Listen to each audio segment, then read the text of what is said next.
Juan Pablo I descubrió la trama para nombrar obispos masones, y ese fue su fin. La infiltración que buscaba cambiar la doctrina de la Iglesia. La muerte de Juan Pablo I es quizás el mayor misterio que envolvió a la Iglesia en el siglo XX. Pocos son los que creen en la versión políticamente correcta de que murió apaciblemente en su cama de un ataque al corazón, y las sospechas provienen de las cosas inusuales que realizaron las autoridades vaticanas de inmediato, ninguna autopsia y embalsamiento inmediato. Ya hablamos sobre la teoría de amplia circulación de que el Papa Luciani habría muerto por envenenamiento cuando iba a investigar un fraude financiero realizado a través del Banco Vaticano por la logia Propaganda Due y la mafia. Pero hay otras teorías.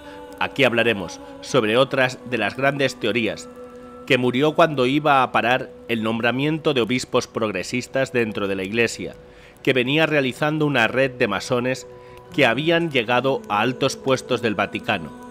Diremos cómo se manejaba esta red de francmasones infiltrados, cómo lo había descubierto Juan Pablo I y cómo se relaciona con su muerte.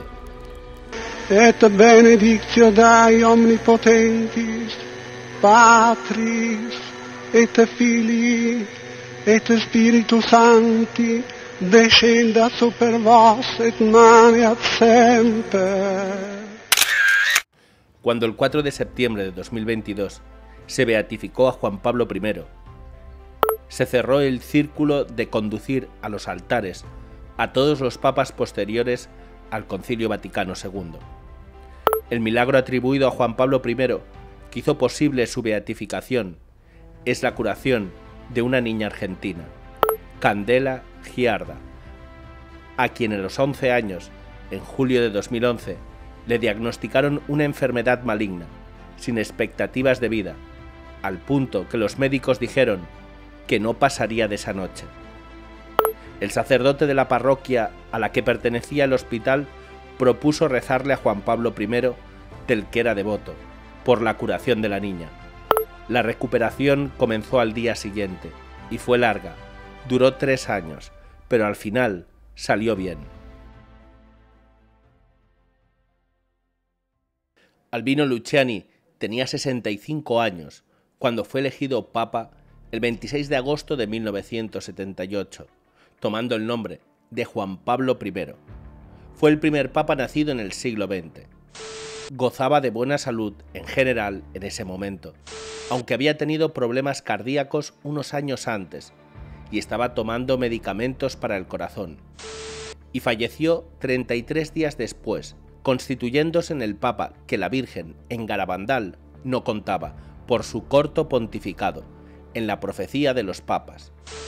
Su muerte fue considerada extraña, tanto dentro como fuera del Vaticano, por la forma en que fue manejada. El Vaticano dijo que Juan Pablo I murió de infarto de miocardio, pero nunca se realizó una autopsia. ¿Cómo pueden estar seguros? Según el relato oficial, el Papa fue encontrado sentado en la cama, todavía sosteniendo su material de lectura y luciendo su característica sonrisa. Y se ha cuestionado si esa pose pacífica y serena coincide con la descripción de una persona que acaba de sufrir un infarto masivo.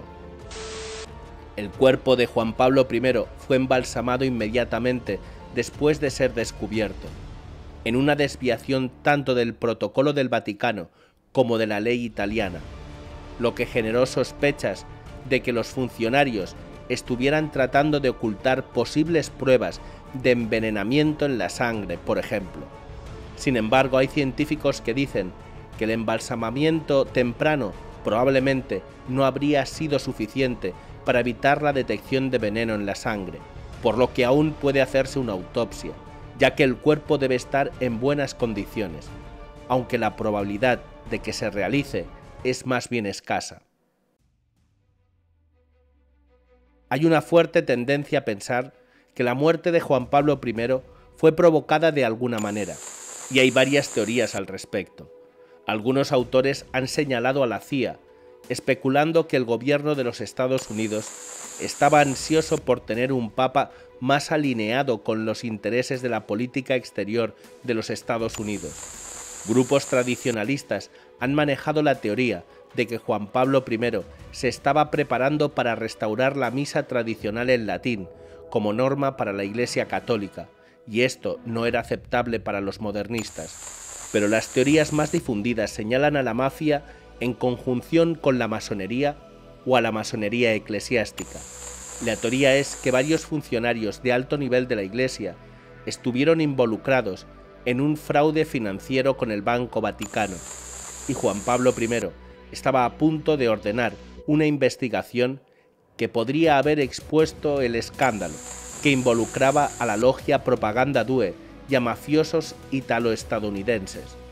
Las dos figuras centrales de esta teoría son el arzobispo Paul Marcinkus, a quien se consideraba más un gángster que un hombre de la Iglesia, y al entonces secretario del Vaticano, Jean Villot.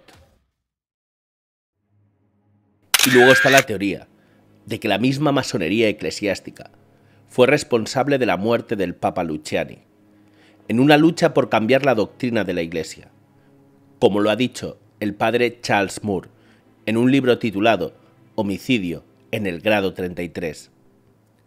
El tema se arrastra desde Pablo VI, quien le había pedido al arzobispo Edouard Gagnon que investigara a la masonería infiltrada en la Iglesia. El padre Charles Moore fue secretario de Gagnon. Por lo tanto, la información que maneja el libro es de primera mano. El arzobispo Gagnon cumplió con el pedido de Pablo VI de proporcionar un informe en profundidad sobre cómo había entrado el humo de Satanás dentro de la Iglesia, y señaló dos figuras centrales de la masonería eclesiástica. Uno era Aníbal Bugnini, el artífice de la misa del Novus Ordo, la misa actual. En 1978, Pablo VI quitó a Bugnini de ese cargo y lo envió a Irán como nuncio apostólico, donde, según Moore, se pensaba que podía hacer menos daño.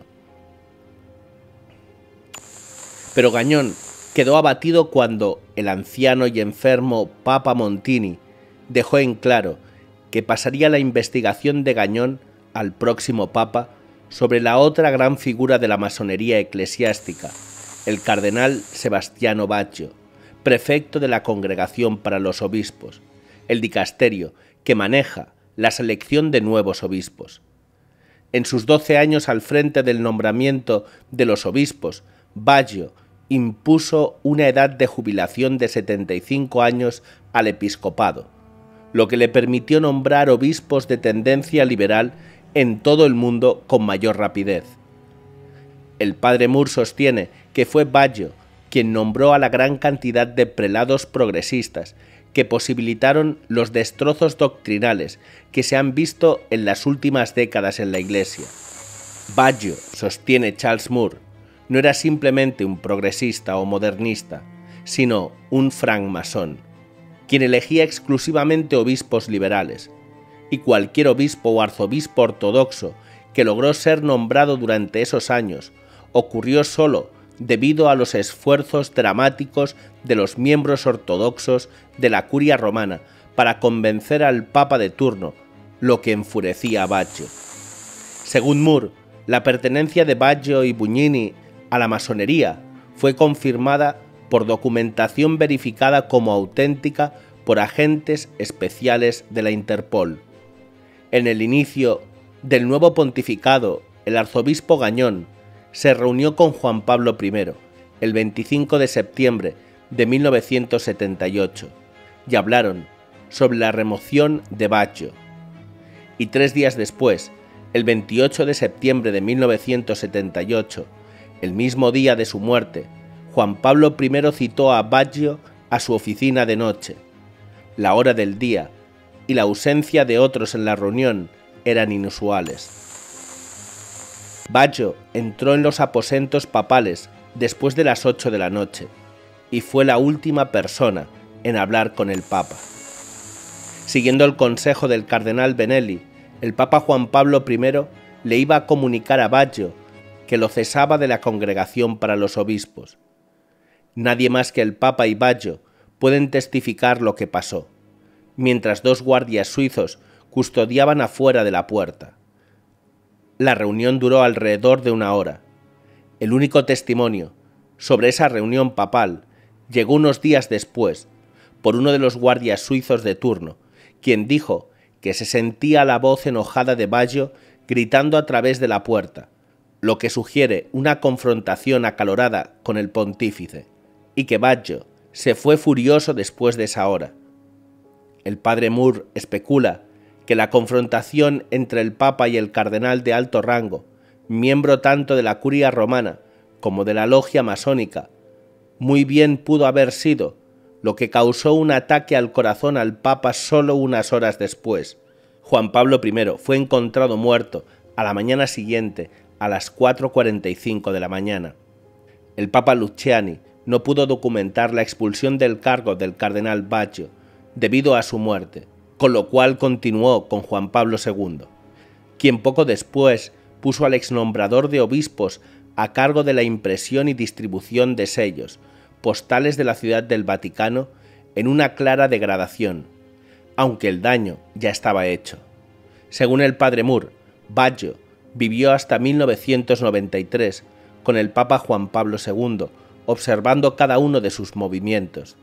Mientras tanto, Moore ha pedido al Vaticano que publique el informe de la investigación de Gagnon sobre la presencia de masones dentro de la Curia romana, incluida la documentación sobre Bugnini y Baggio. Este domingo en Tectón tendremos una entrevista en exclusiva al padre Charles Moore, donde el padre nos explicará en detalle muchos de los temas de los que hemos hablado en este vídeo, y nos explicará las razones que han llevado a la Iglesia a estar en la situación actual. Te dejo el enlace a esta entrevista en las pantallas finales y en la descripción de este vídeo.